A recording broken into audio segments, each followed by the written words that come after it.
చూసుకోవడానికని chit చాట్లో మీ మంత్రులే అంటూ ఉన్నారు. అలా ఎవరన్నారు ఏమన్నారు అనేది చూసుకోండి.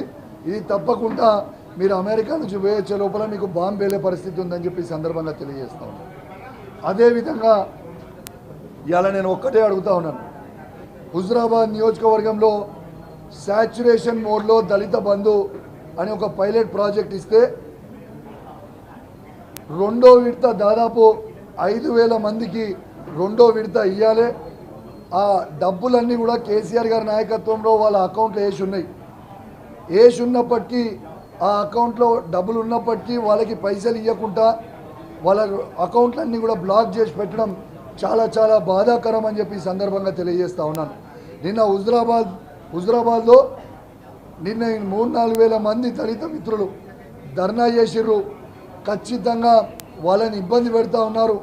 నేను ఒక్కటే అడుగుతా ఉన్నాను, ఈ ప్రభుత్వానికి వీళ్ళ మేనిఫెస్టోలో కేసీఆర్ గారు దళిత బంధు 10 లక్షల రూపాయలు ఇస్తారు కదా, మేము 12 లక్షలు ఇస్తామని చెప్పారు. మరి అది ఎందుకు ఇస్తలేరు? ఆ 12 లక్షలు ఇచ్చుడు దేవుని గారుగా కానీ ఉన్న డబ్బులు మాత్రం మీరు రిలీజ్ చేస్తలేరు.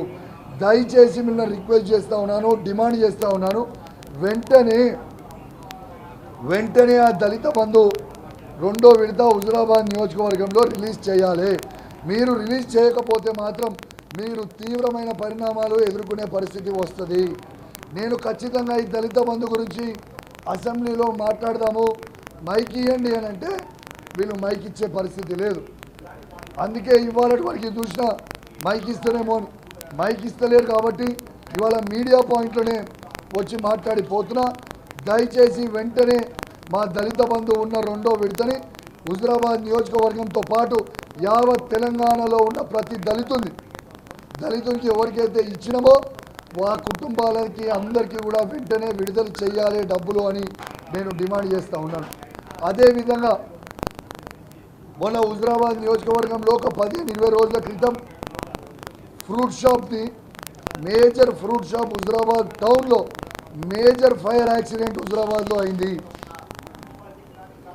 ఆ మేజర్ ఫైర్ యాక్సిడెంట్ అయితే కనీసము దాదాపు ఒక్కొక్కరు పాపము 1,50,000 నుంచి 2 లక్షల రూపాయల స్టాక్ తీసుకొని వస్తే తెల్లారి ఏకాదశి ఉండే షార్ట్ సర్క్యూట్ అయ్యి ఫైర్ యాక్సిడెంట్ అయింది.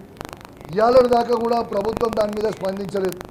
ఒక బాధ్యత కలిగే ఎమ్మెల్యేగా నా జీతం నుంచి 4,10,000 రూపాయలు వాళ్ళకి నేను డైరెక్ట్గా ఒక్కొక్కరికి 10,000 రూపాయల లెక్క ఇచ్చిన, 1,00,000 రూపాయలు పెట్టి షెడ్లు వేయించిన.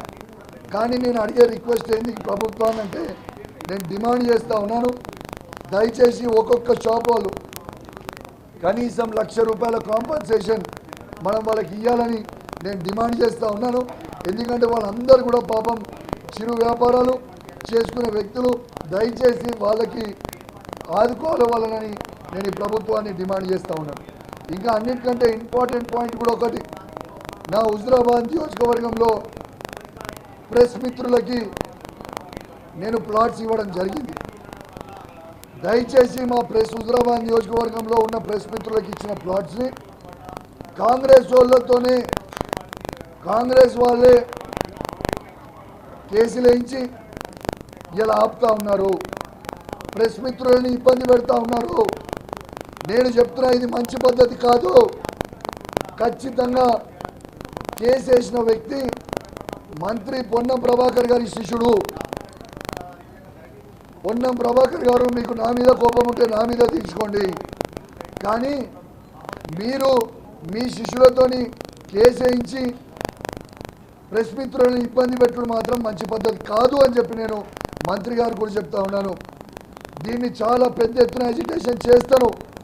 మీరు మీ వాళ్ళతోని మర్యాదగా కేసు విత్డ్రా చేసుకొని ఆ ప్రెస్ మిత్రులు పాపం ఒక్కొక్కరు వాళ్ళ జీవితంలో 40 ఏళ్ళు పనిచేసిన సీనియర్లు ఉన్నారు, వాళ్ళందరూ కూడా వాళ్ళ కడుపు మీద కొట్టడం నీకు తగ కాదు అని చెప్పి నేను చెప్తా ఉన్నాను.